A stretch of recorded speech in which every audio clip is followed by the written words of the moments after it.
Այսօր ցեղասպանության 110-րդ տարելիցն է, դուք ամեն տարի հաճախում եք նախ այստեղ, այս ֆոնին ուրեմն կուզեմ նաև մեկնաբանեք ձեր կարծիքը հայտնեք ավելի շուտ իշխանության հայտարարությունների վերաբերյալ, երբ փորձում են ուրանալ, փորձում են հստակ նշում են, որ ցեղասպանության ճանաչումը արտաքին քաղաքականության առաջնահերթությունների չէ, այդ մասին հայտարարում է եւ Նիկոլ Փաշինյանը եւ արտաքին գործերի նախարարը։ Լսում եմ ուշադիր եւ չեմ գտնում, որ իրանք ճիշտ մոտեցում ունեն դրան, որտեւ անձամբ ես եթե դպրոցական տարիներին ցեղասպանություն բառը այդքան չէր շեշտվում, բայց միևնույնն է ժողովրդի մեջ կար այդ ոնց ասած այդ հուշա թե ինչ դաժան բանա դա, դաժան, բայց ես անձամբ արդեն կորցրել եմ եղբայր 92 թվի սեպտեմբերի 3-ին նոյեմբերյանի շրջանի Կոթի գյուղում եղբորս խոշտանգել են, հետ մահու իրան խոշտանգել են, ոնց կարամ մոռանամ, եւ ով է դատապարտում դա, ընդունում եմ, որ հավերժ թշնամի հասկացությունը իբր ուզում են վերացնեն, բայց դա չի լինի, որտեվ ես անձամբ միայնակ ապրող 77 տարեկան եմ եւ 92 թվի սեպտեմբերի 3-ից ես ուզում եմ ինչ որտեղ ճիշտ գտնեմ իրանց ասածը, բայց դա չի լինի, սիրելիս, չի լինի, ինչու չի լինի, որտեվ իմ սրտի այդ վերքը գնալով ավելի դաժանա դառնում, ինչքան ուզեցինք մենք ժխտենք դա կամ մոռանանք, միևնույնն է անընդհատ թարմանում է, անընդհատ այդ իբր թե ուզեցած հուշը մոռանանք, դա մոռանալ չի լինի, ոնց կլինի,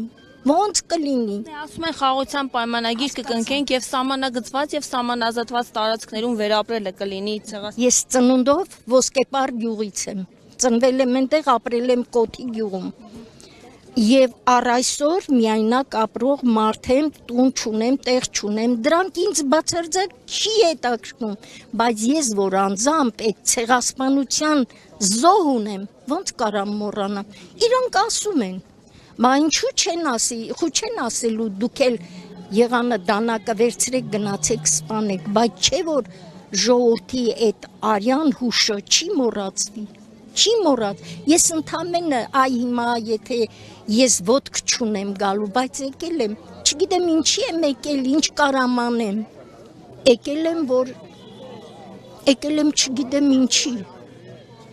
եկել եմ չգիտեմ ինչի, երբեմն արցունք էլ չունեմ, որ արտասնեմ հանգստանամ, որտև սպառվել է իմ արցունքը, շատ դաժան բան է, եթե ասում է Նիկոլ Փաշինյանը, Ալեն Սիմոնյան, կամ ով բարձրաստիճան այդ մեր ղեկավարները շատ սխալ են ասում, չէ որ, հələ մի հատ ուսումնասիրեն, թե 15 թվից հետո, որ երկրում ինչքան զոհեր ա եղել, եթե իմ հանցանքը չի դատապարտվում, ես ավելի հզոր հանցանք եմ գնում, ավելի այո։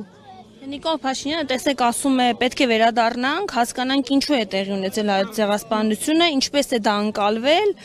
ինչու այդ ցեղասպանությունը 1939 թվականին չկար օրակարգում, իսկ 1950 թվականին հայտնվեց։ Սա պետք է հասկանանք։ Հիմա դուք հասկանում եք սա օրինակ ինչին է։ Ես չեմ հասկանում, որտեվ այդ ժամանակ Ստալինյան բռնապետություն կար, մարդիկ հիմել են վախում, մարդիկ խոսեն։ Վախը տագնապը մեր երկրում շատ կարևոր դեր ունի, ես չեմ վախում, բայց անզոր մարդ եմ ես, չեմ վախում, բայց ինչ եմ անում ես սիրելիս։ Ինչու են վախենում։ Որտեվ հիմա ես վախում եմ, որ մեկը ինձ կբռնի, կտանի, կծեծի, կխոշտանգի,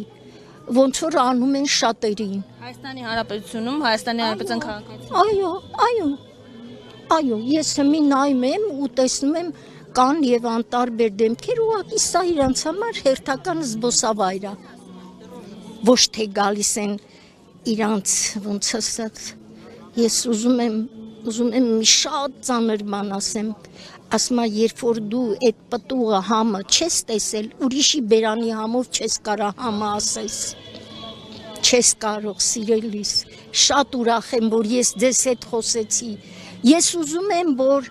բոլոր մարդկանց մեջ արթնանա խիղճը, որը մեռել է, խիղճը, եւ մարդկային չափանիշները բոլորը դարել են, ուղեղներս դարձրել են ստամոքս։ Մտածում ենք ինչ լցնենք այդ պարկը,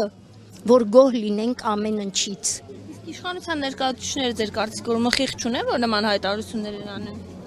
Չէ, դրանք խու չեն ասելու, դուք էլ գնացեք ոսկեպարում կռվեք։ Ոսկեպարում որ կռվում էին, իրանք փախնում էին։ Ես գիտեմ, էլ։ Իշխանության ներկայացուցիչները։ Այո։ Ովքեր։ Գնում էին այդ լավ դաշտերում, ովքեր։ Դե հիմա ովքեր։ Ցավոք սրտի կա էլի, գնում էին կոթիում, ոսկեպարում, ժողովրդի անասունը տանում էին, խորոված էին ուտում, հետո գալի ասում են գնացել են կռվելու։ Դա ասում են, ոնց որ ես գիտեմ իմ անունը ինչ է, իմ անունը, անենց էլ գիտեմ դա փաստով։ Քաղաքացիական պայմանագիր կուսակցության անդամների մասին է խոսքը։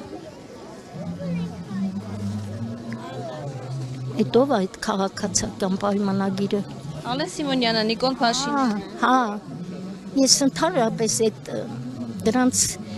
երբեմն լսում եմ, բայց չեմ ուզում լսել, որտեվ իրանք եթե երես ունենան ու մի քիչ էլ ամոթ, այտենց չեն խոսի եւ չեն երևա ժողովրդի աչքին, գոնե այդքան պարկեշտություն կունենան, որ լուր հեռանան այդ աթոռներից, լուր։ Եվ ասեն, ես ոնց եղավ, որ մենք այդ քաղցր աթոռները թողեցինք։ Հա, ես շատ ըմբոստ մարդ չեմ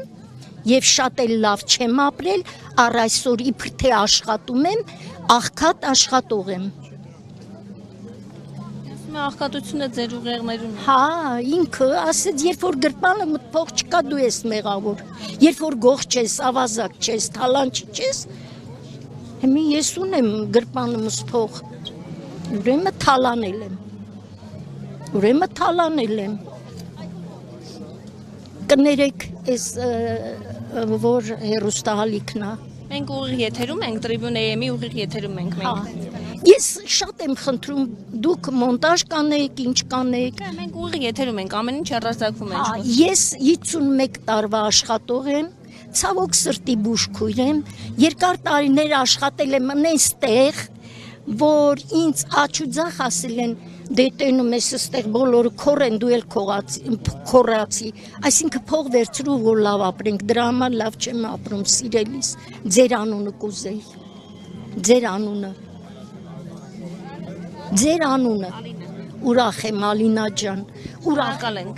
Հա, ես շատ բաներ կա ասելու, բայց մի մոռացա, այնքան հուզված եմ, թե լավ տեղներ բացեի, որ այս ոտքս անդամահատելու ենթակա է, բայց եկել եմ, որովհետև ես չեմ կարա չգամ, եղբորս Գերեզմանը նոյեմբերյանում է Կոթի գյուղում, չեմ կարում շուշուտ գնամ, և ֆինանսական և առողջական հարցով, եղավ Ալինա։ Շնորհակալ ենք ձեզ շատ։ Հա, ինձի չբռնեն տանեն գնդատահարել։